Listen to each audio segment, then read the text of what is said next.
بسم اللہ الرحمن الرحیم۔ السلام علیکم۔ اردو کے لیکچر کے ساتھ آپ کا استاد پروفیسر نعمان ناصر اوان۔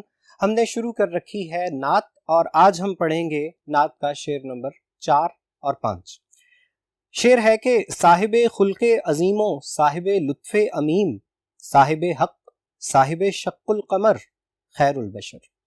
الفاظ کے معنی دیکھ لیجئے۔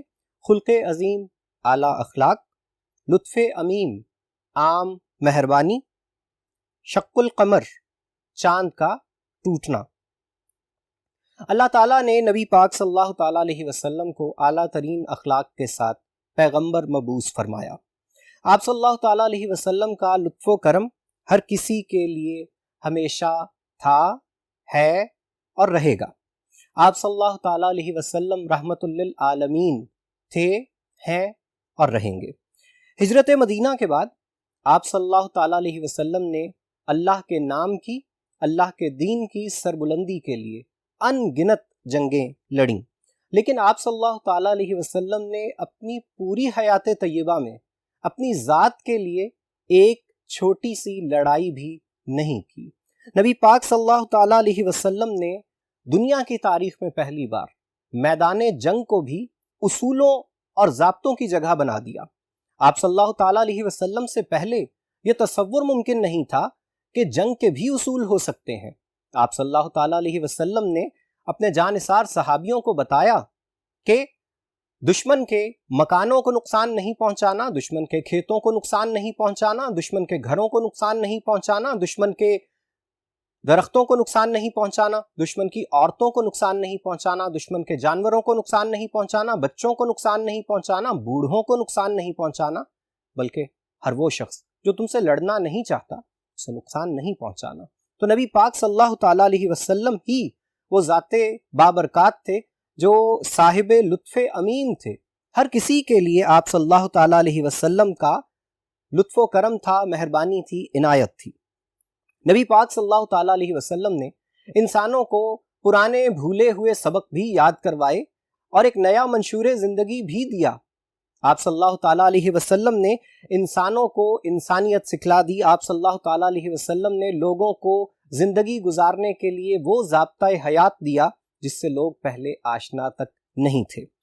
نبی پاک صلی اللہ تعالیٰ علیہ وسلم کو اگر کسی کے بارے میں پتہ چلتا کہ وہ زندگی کی بنیادی ضروریات سے محروم ہے تو نبی پاک صلی اللہ تعالیٰ علیہ وسلم اس کی ضروریات کو پورا فرماتے۔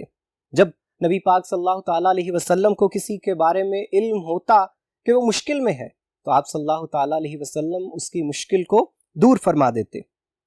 ہم جانتے ہیں کہ جن لوگوں نے نبی پاک صلی اللہ تعالیٰ علیہ وسلم کی راہ میں کانٹے بچھائے، نبی پاک صلی اللہ تعالیٰ علیہ وسلم کے اوپر کوڑا کرکٹ پھینکا، نبی پاک صلی اللہ تعالیٰ علیہ وسلم کو پتھر مارے، نبی پاک صلی اللہ تعالیٰ علیہ وسلم کے خلاف ساری زندگی جن لوگوں نے سازشیں کی، نبی پاک صلی اللہ تعالیٰ علیہ وسلم نے ان میں سے کسی سے کبھی انتقام نہیں لیا، بلکہ ان سے بھی ہمیشہ نرم دلی کا، رحم کا اور رحمت کا معاملہ فرمایا۔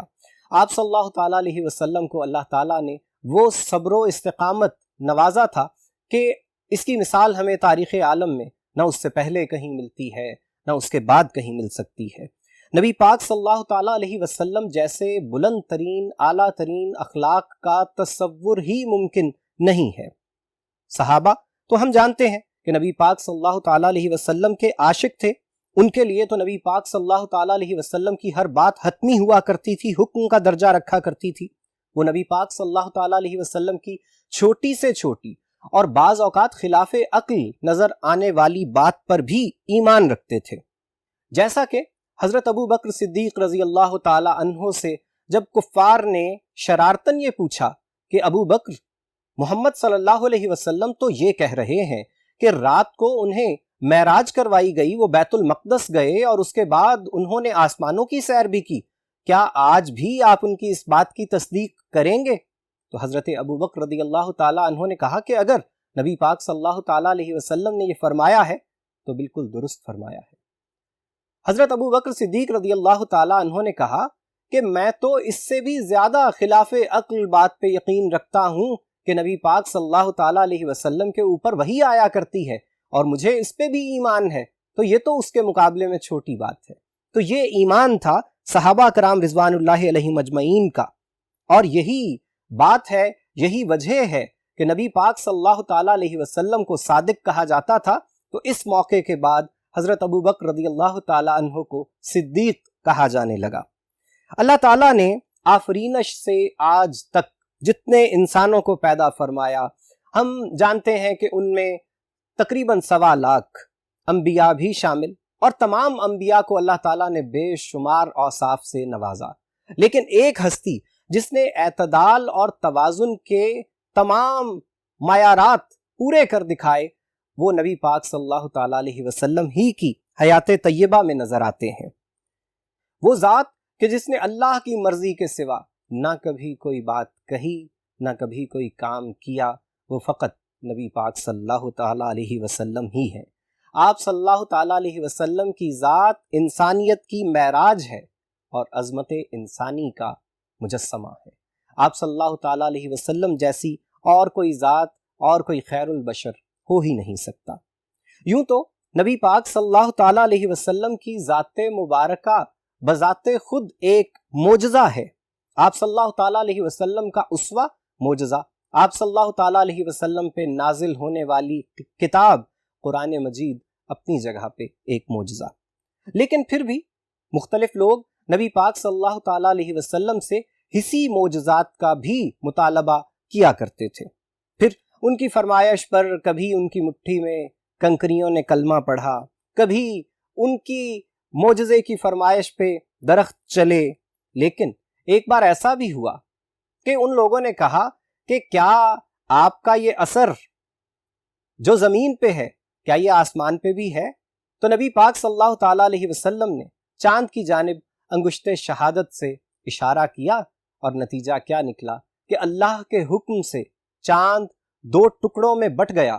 اتنا دور چلے گئے وہ دونوں ٹکڑے ایک دوسرے سے کہ ایک ٹکڑا ایک پہاڑی کے اوپر نظر آتا تھا اور دوسرا ٹکڑا دوسری پہاڑی کے اوپر نظر آتا تھا۔ جب اللہ کے حکم سے نبی پاک صلی اللہ تعالیٰ علیہ وسلم نے یہ معجزہ کر دکھایا تو کافر حیران رہ گئے۔ وہ اپنی آنکھوں کو رگڑ رگڑ کر دیکھتے تھے کہ کیا حقیقت میں ایسا ہوا ہے یا ہماری آنکھوں کا دھوکہ ہے، بلکہ انہوں نے تو باہر سے آئے ہوئے لوگوں سے بھی یہ کہہ کر پوچھا کہ کہیں ایسا تو نہیں کہ ہمارے اوپر نعوذ باللہ یہ جادو چل گیا ہے کہ ہمیں چاند 2 ٹکڑوں میں تقسیم نظر آتا ہے، ذرا تم دیکھ کر بتاؤ۔ باہر سے آنے والے مسافروں نے بھی اس معجزے کی تصدیق کر دی۔ تاہم پھر کیا ہوا کہ چاند تو کئی گھنٹے تک 2 ٹکڑوں میں تقسیم، اور دونوں ٹکڑے ایک دوسرے سے دور۔ کہتے ہیں کہ یہ وقت تقریباً اتنا تھا کہ جتنا عصر سے مغرب کے درمیان کا وقت ہوا کرتا ہے، لیکن اس کے باوجود جن لوگوں کے دلوں کے اوپر کفر کے قفل تالے پڑے ہوئے تھے، انہوں نے اس معجزے پہ یقین نہیں کیا۔ انہوں نے اپنی اسی ضد، اسی ہٹ دھرمی کے تحت یہ کہنا شروع کر دیا کہ یہ تو کوئی نعوذ باللہ جادو ہے۔ ان لوگوں نے اللہ اور اللہ کے رسول صلی اللہ تعالیٰ علیہ وسلم کی جانب سے پیش کیے جانے والے اس واضح ترین معجزے پر بھی یقین نہیں کیا اور ایمان لے کر نہیں آئے، اگرچہ اس بات کی اللہ تعالیٰ نے قرآن میں بھی تفصیل بیان فرما دی ہے۔ تو یہ تھی ہمارے اس شعر کی تشریح۔ اب دیکھتے ہیں کہ اس میں کیا کیا شعری محاسن ہیں۔ صنعت تکرار کا استعمال کیا گیا ہے صاحب کے الفاظ کی صورت میں، جبکہ صنعت تلمیح کا استعمال شق القمر کی صورت میں کیا گیا ہے، یعنی اشارہ کیا گیا ہے شق القمر کے تاریخی واقعے کی جانب۔ تشریحی حوالہ جات کو بھی ایک نگاہ دیکھیے گا۔ پہلا حوالہ مجھے بہترین اخلاق کی تکمیل کے لیے بھیجا گیا ہے، یہ حدیث مبارکہ ہے، جبکہ دوسرا صدق و صفا کا پیکر پر نور آ گیا، لے کر حیات تازہ کا منشور آ گیا۔ تیسرا صاحب خلق عظیم آپ کی ذات اقدس، وجہ صد عظمت انسان ہیں رسول عربی۔ چوتھا سلام اس پر کہ جس نے چاند کو 2 ٹکڑے فرمایا، سلام اس پر کہ جس میں اتھر کا نہ تھا سایہ۔ تو یہ تھا ہمارا چوتھا شعر۔ اب ہم بڑھتے ہیں 5ویں شعر کی جانب۔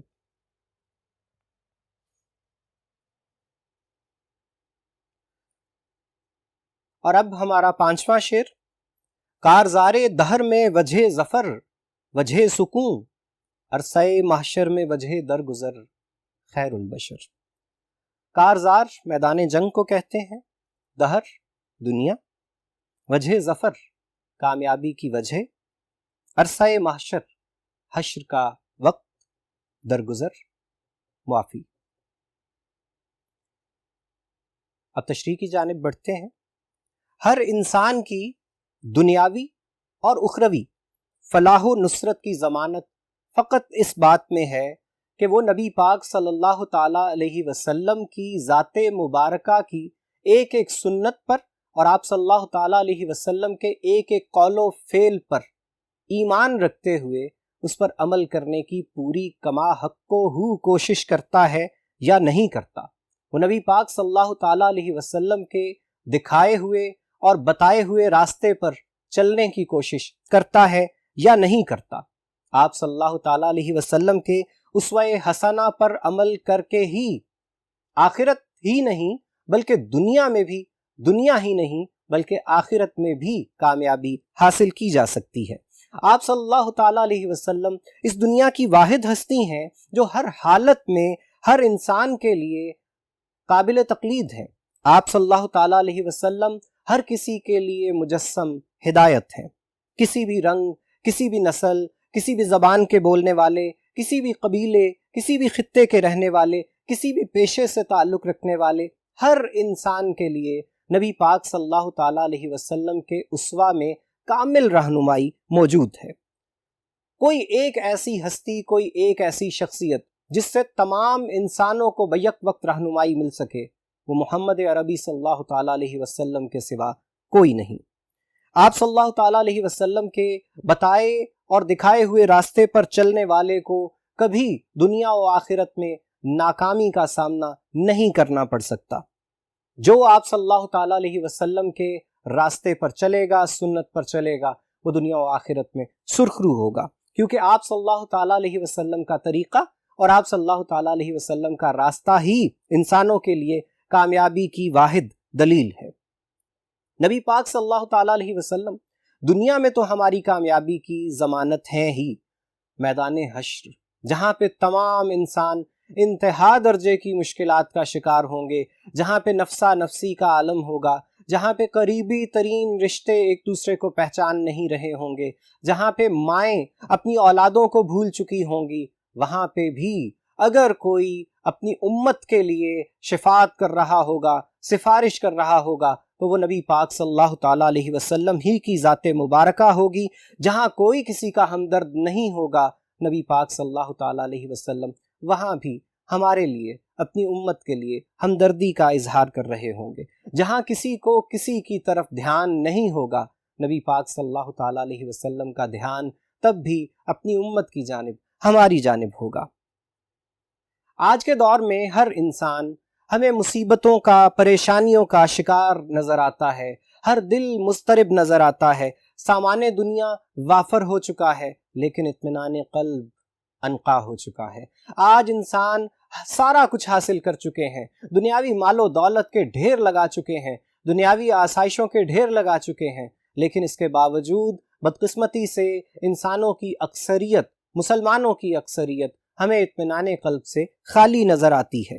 اس کی کیا وجہ ہے؟ اس کی وجہ یہ ہے کہ انسانوں نے اور بہت سے مسلمانوں نے نبی پاک صلی اللہ تعالیٰ علیہ وسلم کے راستے کو، طریقے کو پس پشت ڈال دیا۔ اس سے بڑی بدقسمتی انسانیت کی اور مسلمانوں کی کوئی ہو نہیں سکتی۔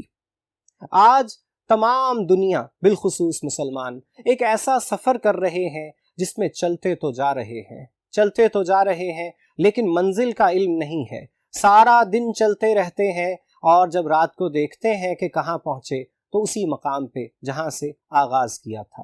مثال یہ دینا چاہتا ہوں کہ ہمارا سفر ایسا ہے جو بے سمت بھی ہے اور جس کا کوئی نتیجہ بھی نہیں نکل رہا۔ اتنا چل لینے کے بعد، اتنی محنت و مشقت کے بعد ہم اپنے ہاتھوں کو دیکھتے ہیں تو وہ خالی ہی نظر آتے ہیں۔ لیکن ایسا کیوں ہے؟ اس لیے کہ ہم نے اپنے ہاتھوں کو دنیا کے سامان سے بھرنا تو شروع کر دیا، لیکن نبی پاک صلی اللہ تعالیٰ علیہ وسلم کے اسوہ حسنہ پر چلنا ہم نے چھوڑ دیا، ہم نے اس سبق کو بھلا دیا جو نبی پاک صلی اللہ تعالیٰ علیہ وسلم نے رحمت للعالمین ہونے کے ناطے ہمیں پڑھایا تھا۔ اسی وجہ سے ہم بدقسمتی کا شکار ہو گئے، ہم دنیا و آخرت کے حوالے سے بے یقینی کا شکار ہو گئے۔ آج اگر تمام انسان یہ چاہتے ہیں کہ وہ اپنے مسائل کا حل کر لیں تو اس کا ایک ہی طریقہ ہو سکتا ہے کہ دوبارہ سے نبی پاک صلی اللہ تعالیٰ علیہ وسلم کے طریقے پر چلنا شروع کر دیں، ورنہ کولہو کے بیل کے مانند یہ بے سمت قسم کا سفر اسی طریقے سے جاری رہے گا۔ دنیا و آخرت میں اطمینان حاصل نہیں ہو پائے گا تب تک جب تک ہم محمد عربی صلی اللہ تعالیٰ علیہ وسلم کا دامان مبارک تھام نہیں لیں گے۔ آج انسانیت پریشان ہے، دنیا بد امنی کا، بد تہذیبی کا گڑھ بن چکی ہے۔ زندگی کے میدان میں فتنے ہیں، آزمائشیں ہیں جن کا ہمیں سامنا کرنا پڑ رہا ہے، اور ہم ان کے سامنے اپنے آپ کو بے بس محسوس کرتے ہیں۔ آج انسان کی اور مسلمان کی کیفیت کچھ ایسے ہو چکی ہے کہ وہ میدان جنگ میں ایک جنگجو کے مانند ہے، اس کے اوپر ہر طرف سے قسم قسم کے دشمن حملہ آور ہیں، قسم قسم کے ہتھیار لے کر حملہ آور ہیں، اور وہ ایسی حالت میں ہے کہ اس میدان جنگ میں اسے سانس لینے کی بھی مہلت میسر نہیں ہو رہی۔ اگر انسانیت اس بد امنی کا خاتمہ چاہتی ہے، اپنے تمام مسائل کا حل چاہتی ہے جو اس نے خود اپنے لیے پیدا کیے ہیں، تو اس کا حل فقط یہی ہے کہ تمام انسان نبی پاک صلی اللہ تعالیٰ علیہ وسلم کے اسوہ کی جانب بڑھیں اور دوبارہ سے اپنی پستی کو بلندی میں تبدیل کر لیں۔ نبی پاک صلی اللہ تعالیٰ علیہ وسلم کا دامن جس کسی نے تھاما، اس کی پستی بلندی میں ضرور تبدیل ہوئی، تاریخ اس بات کی گواہ ہے۔ ہم جانتے ہیں کہ وہ دن جس دن پہاڑ دھنی ہوئی روئی کی طرح سے اڑتے پھرتے ہوں گے، انسان پتنگوں کی مانند ہوں گے، کوئی کسی کا مددگار نہیں ہوگا، مجرم یہ خواہش کر رہے ہوں گے کہ کوئی طریقہ ہو جائے جس کے نتیجے میں ہم اپنی جان چھڑا سکیں۔ وہاں پہ کوئی ایسی سودے بازی کام نہیں آ سکے گی سوائے اس کے کہ نبی پاک صلی اللہ تعالیٰ علیہ وسلم سفارش فرمائیں گے، اور نبی پاک صلی اللہ تعالیٰ علیہ وسلم کی سفارش کے نتیجے میں انہی لوگوں کو زیادہ فائدہ پہنچ سکے گا جنہوں نے نبی پاک صلی اللہ تعالیٰ علیہ وسلم کے طریقے کو زندگی میں اپنایا ہوگا، نبی پاک صلی اللہ تعالیٰ علیہ وسلم اور ان کی سنتوں سے محبت اور عشق کیا ہوگا۔ تو یہ تھی ہماری تشریح، اور اب ہم دیکھتے ہیں کہ کون سے شعری محاسن کا استعمال کیا گیا ہے۔ صنعت تضاد کا استعمال کیا گیا ہے، دہر اور محشر۔ صنعت تکرار ہے، وجہ وجہ وجہ، اور تشریحی حوالہ جات ہیں۔ عقبہ کی منزلوں میں بھی وہ ہوگا دستگیر، آسان جس کے فیض سے کار جہاں ہوا۔ دوسرا ہے، دونوں عالم میں تجھے مقصود گر آرام ہے، اس کا دامن تھام لے جس کا محمد نام ہے۔ اور تیسرا، قوت عشق سے ہر پست کو بالا کر دے، دہر میں اسم محمد سے اجالا کر دے۔ چوتھا، نہ تیرنے کے ہنر سے واقف، نہ ہم ہیں پختہ سفینے والے، تیری شفاعت کے آسرے پر رواں دواں ہیں مدینے والے۔ جی عزیز طلبہ، یہ تھا ہمارا آج کا لیکچر۔ امید ہے آپ کو تشریح کی بخوبی سمجھ آئی ہوگی اور آپ اس کے نتیجے میں اپنے امتحانات میں اچھے نتائج حاصل کر سکیں گے۔ آج تک کے لیے اتنا ہی، اب آپ کے ساتھ ملاقات ہوگی اگلے لیکچر میں، تب تک کے لیے خدا حافظ۔